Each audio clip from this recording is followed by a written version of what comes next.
4.5 years Head Start. Came here, 24.5 years with the county, brand new. One of the things that helped me the most was connecting with my peers.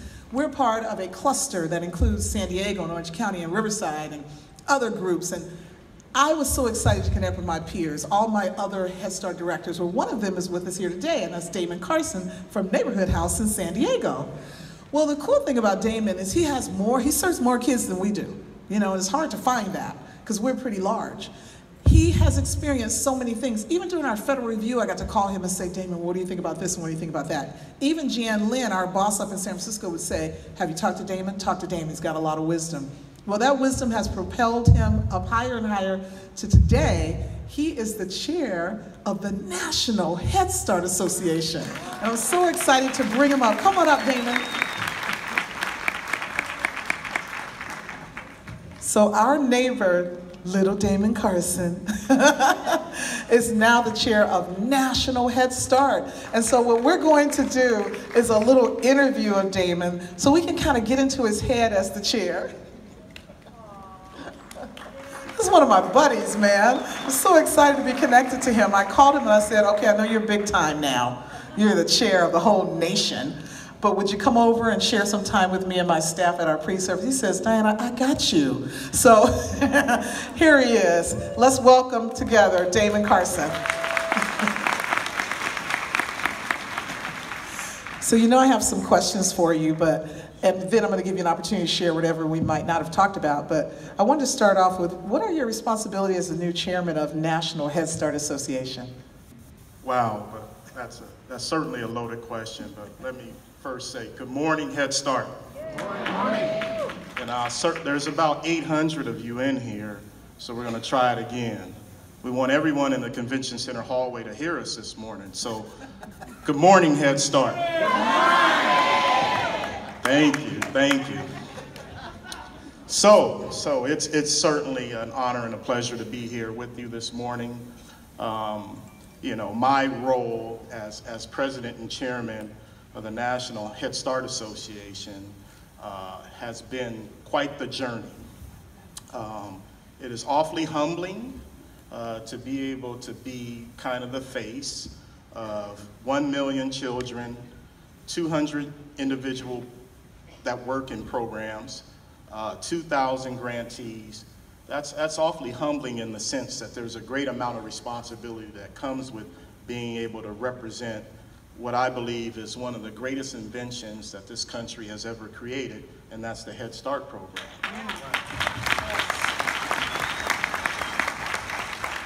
When you think about our program and the vast amount of territory that it covers, you know, we go all the way to Palau, American Samoa, Guam, all the way to the eastern shores of Massachusetts and Maine. That is a large network that we're all a part of. We all have a role to play in that. My role, again, as chairman, is really to tell your story. I stand on your shoulders. I want to be able to tell your stories of your local communities, the impacts that you are having. And certainly, I know this program very well, and I understand the impact that you have had over the past 15 years. I've had the opportunity to work with Diana very closely and the predecessor, Ron Griffin, and we've made some substantial changes and we've had some great impacts here in the county. It's all great work, but someone has to be kind of the face of the organization, and I look at myself in the mirror every morning and I say, doggone it, I'm getting older. You know, my kids remind me of that I'm getting older each and every day. But really, what I want to do in my term is really bring together the field. I think there's opportunities for preschool providers, traditional providers, family child care providers, various Head Start programs throughout the country to come together as a collective unit and have a united voice. Our fight is at the local level to really represent our brand very well to the best that we can. And that's each of us, you know, bringing our best to work each and every day when we're on, you know, out in the community or during the weekend, you know, representing our brand well. the Head Start brand, the San Bernardino Preschool Services Division brand well, the National Head Start Association brand very well. The chairman's responsible for managing 49 individuals that make up our board of directors. There are 12 regions associated with Head Start. We happen to be in Region 9, but it goes 1 through 12. On the board of directors, you have 4 representatives from each region. You have a Head Start director, you have a staff person, you have a parent, and you have a friend. These people really represent what I see here in this room this morning. Something that's great, something that's diverse, something that shows what's truly right in this country, and that's the diversity that we have in this room. So my role is to really echo that and really stand on your shoulders and be a living example of the effects of Head Start. And I can say that because I was a Head Start child in 1974.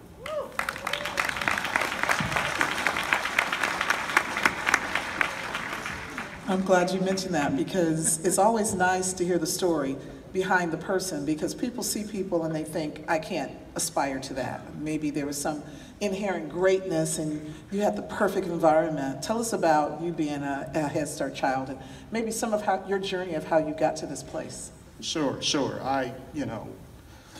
When I travel throughout the country and I meet people, from all walks of life, and I kind of describe the role that I play and the work that I do, you get 1 or 2 looks. One look is, congratulations, job well done, glad to see you're in the position that you're in. And the other look is kind of like, well, how did you really do it? How did you really get there? And I know that they're seeing someone who may not look like the traditional spokesperson, if you will. Young African-American male growing up in Southeast San Diego, a territory or a part of town that doesn't look like SeaWorld, doesn't look like the San Diego Zoo, doesn't look like the beach. So a lot of people kind of look at me like it was an accident for me to be here today and to be in the position that I am. It's no accident. It's no accident. The foundations that gave me the success that I see today really started with my parents being loving and nurturing, despite the challenges that we had. The doctor showed us the ACEs study. And I can sit up here today and tell you a lot of those factors I witnessed during my childhood, in my teenage years. But the love of my parents overcame that. The support and nurturing provided by my Head Start teacher is something that helped set the foundation for me to continue to do positive things throughout my life. I still see my Head Start teacher once a year to this day. He still works in a program down in San Diego, California. I remember numerous interactions with him. Latino man, positive role model, very fun and engaging, and he can make the best pork and beans and hot dogs that you've ever seen in your life. It's no accident I'm here. It's no accident that I was able to attend college and graduate and obtain my bachelor's degree. It's no accident that I graduated from law school. It's no accident that I pursued a career in law and woke up one day and said, if I really wanted to do work around helping people, I consider myself a servant leader. I want to be able to serve and help individuals on a day-to-day basis. So it's no accident I'm here. Many are twists and turns, many lefts, rights, and many mistakes that I've made, but I've certainly learned from them. And I've been able to rally, pick up the pieces, and move forward. So what I say, Diana, it's no accident that I'm sitting here. And I know it, my skin tingles. I know you guys are feeling the same way as he talks. I'm trying not to get emotional up here because it's so beautiful. I'm gonna switch it so I won't get emotional. What do you think, what could you tell us is on the horizon nationally for Head Start? Yeah, we have a full agenda as we move forward throughout this next program year. It's a critical time in Washington, D.C. This is what they call the appropriations period. This is the time where Congress, Republicans and Democrats get together and negotiate the appropriations, the amount of funding that's going to be rolled out for various programs. Very critical time for us in Head Start because recently, as you know, the launch of the new performance standards, not quite a year ago, but recent enough to know that there are additional requirements that are placed upon programs, all under the name of quality and quality improvement. However, when you talk about longer hours, longer school days for children, increased qualifications for staff, those come with a price tag. So our agenda begins with making sure there are adequate funds to implement the Head Start performance standards. And some people will say to us, in this environment, are you crazy to ask for a substantial increase in your funding?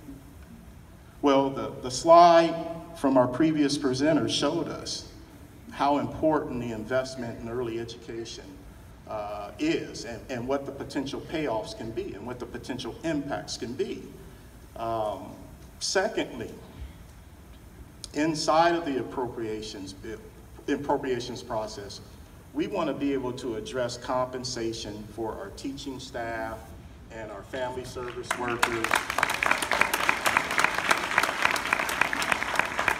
No longer can we allow, our competitors to really take the individuals that we've trained, the individuals that we've allowed to go back to school and obtain their degrees.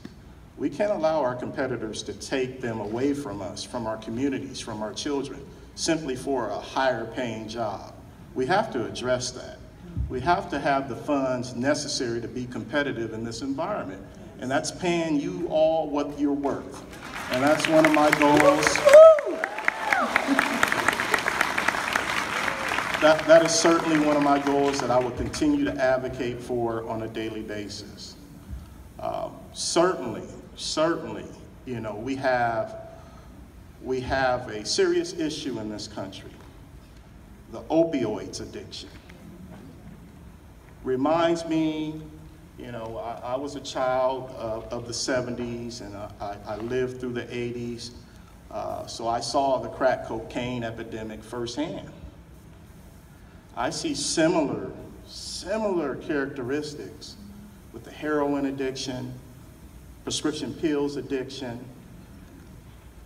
What I do know is we are well positioned to be on the forefront to come up with innovative ways to help families address those needs and overcome those illnesses. Has started to serve through many great pieces of history in this country.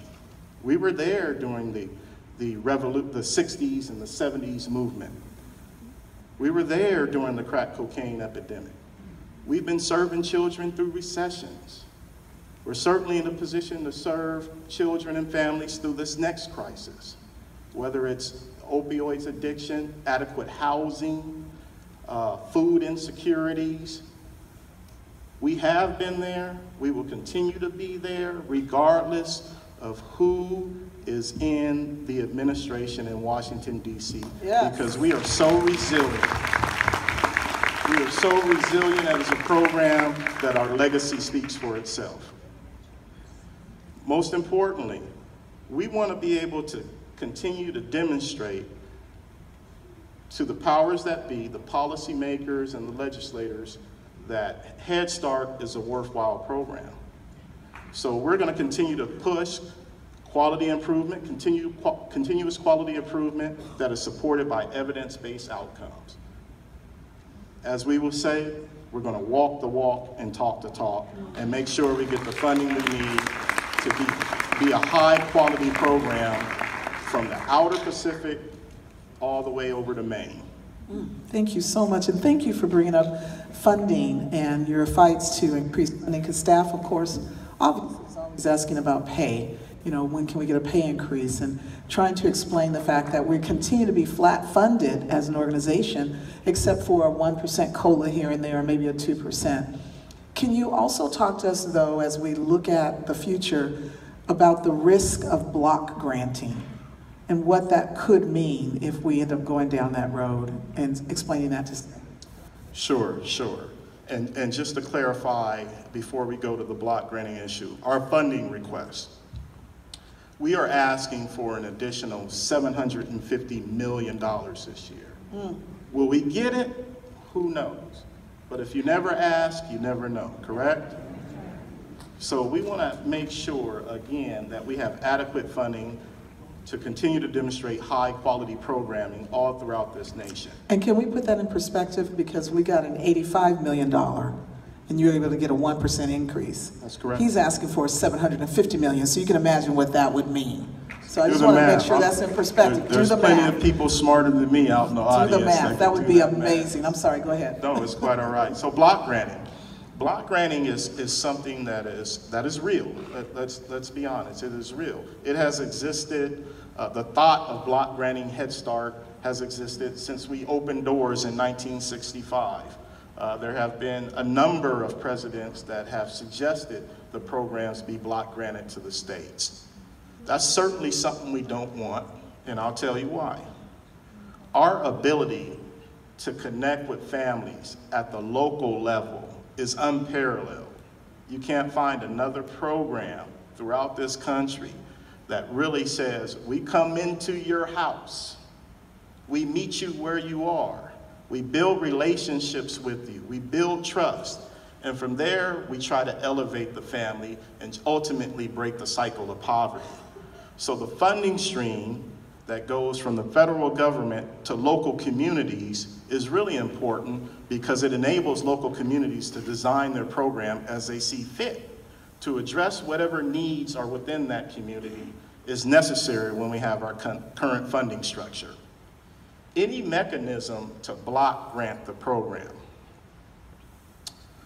sending the dollars associated with the program to a state capital, wherever or whomever, may prevent the ability of those dollars making it down to San Diego, making it down to Biloxi, Mississippi, making it down to Huntsville, Alabama, making it down to San Bernardino County.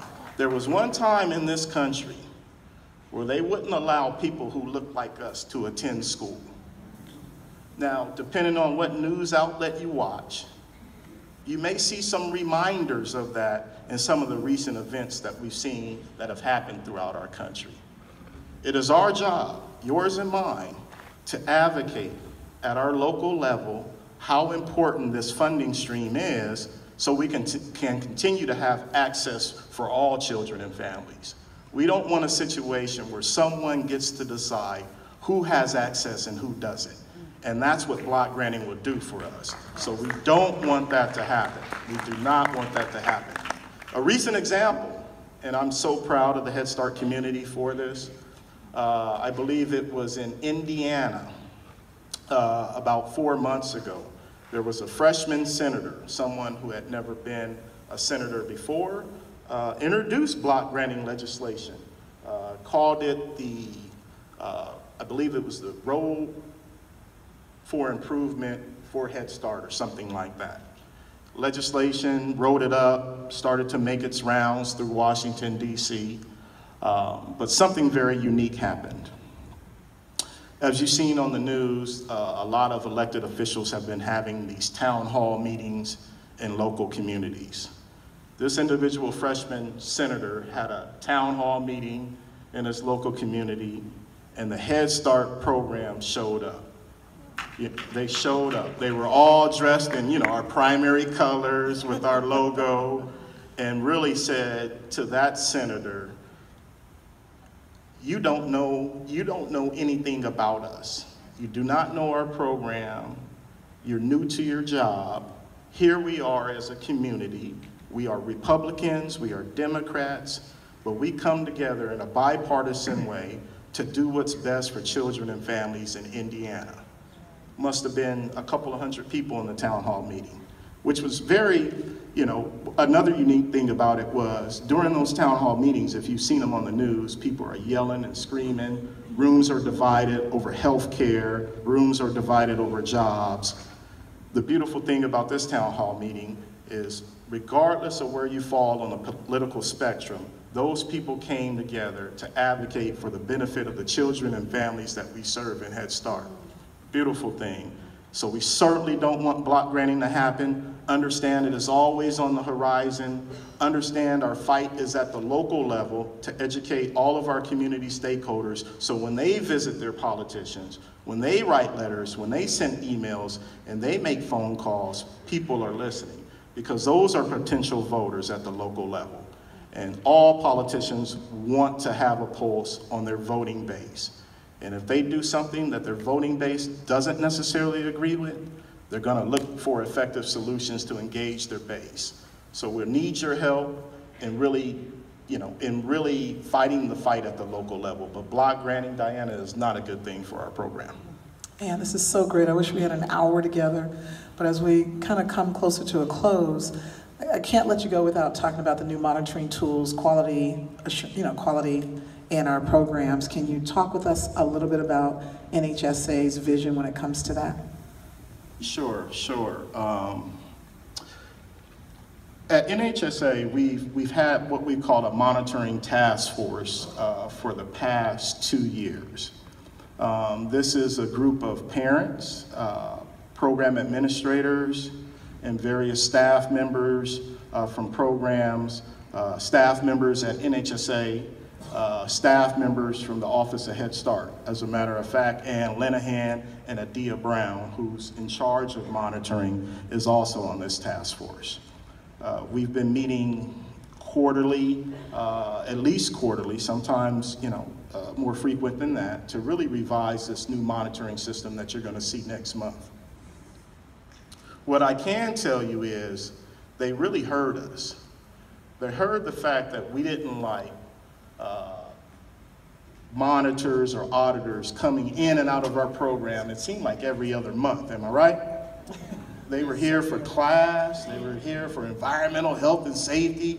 They left, came back, did ERC, left and came back and did something else, and left and came back and did something else. As a matter of fact, my program, we had 5 reviews in 2 years. Seemed like they never left. Seemed like they never left. The problem with that is it makes it difficult to run a program on a day-to-day basis when you have regulators and auditors coming in and out. Because all you're really doing is getting ready for the next audit. You're not running your program, you're not continuing to build quality, you're just studying for the test because we all want to pass the test.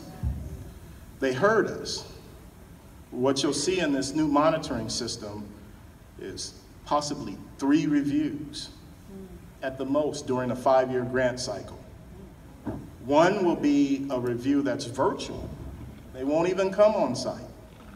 They will, as we do the go-to meetings and use of technology, they will interview you, via technology. Won't even come on site. The second review is a really short review to really understand your grant application, your 5-year goals and objectives, and kind of how you got there and how you came up with the goals. Just to get a basic understanding of your program design. An important critical piece in that will be what data you use as a program to design your program the way it is today.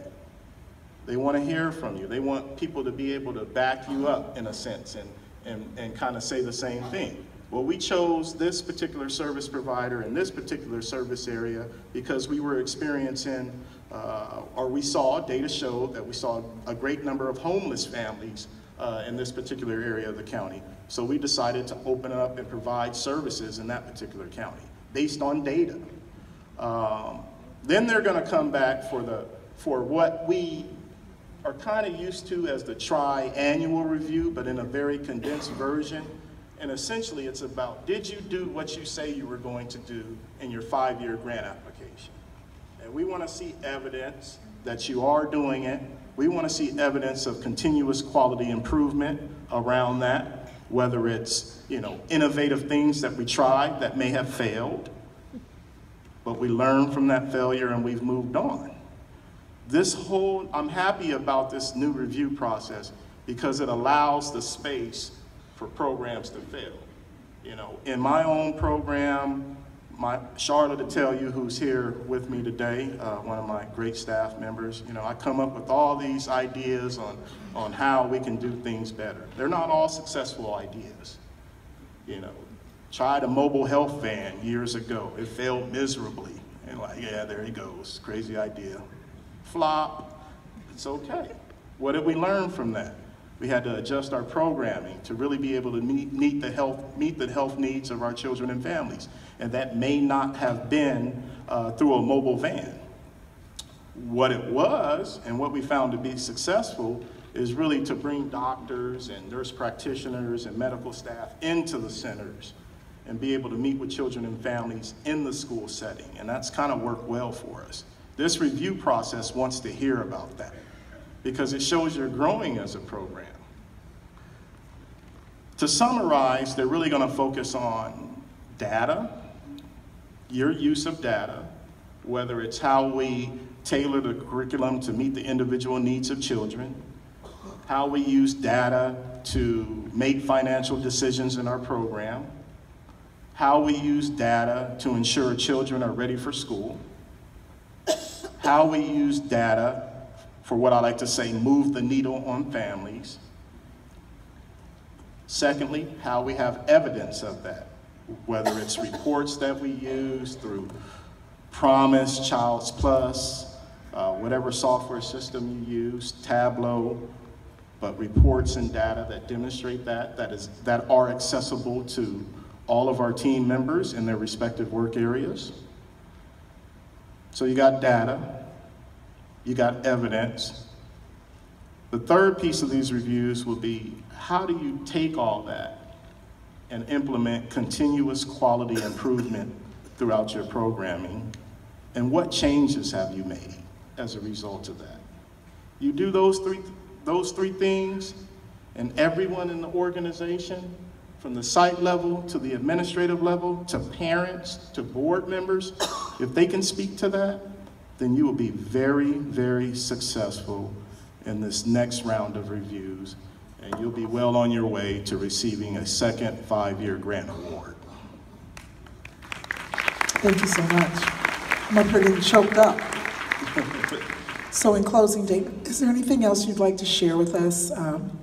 I hate to close, but we have to, but if there's any closing remarks you'd like to make, we'd appreciate that. You know, there are, and I just truly, from here in my heart, I admire San Bernardino County. I admire each and every one of you. The visions, the pictures, the conversations that I've had with Diana about what has transpired in this county over the last couple of years has really shown me how resilient you are. You guys are serving kids through all of that. You know, you guys are not running for the hills. You're not burying your head in the sand. You're standing up, standing out front, welcoming children, ready to open a new school year. Everyone's smiling, everyone's happy. And that's hard to do in challenging times, because there are so many reminders when we turn on that television each and every day about what's wrong with this country. But again, and I said it at the top, this diversity, you all are a shining example of what's right with this country. And I truly, truly applaud you and admire you for that, for bringing your best each and every day. And I know 30, 40, 50 years from now, this county will certainly be better for the things you do each and every day, and I want to thank you for that.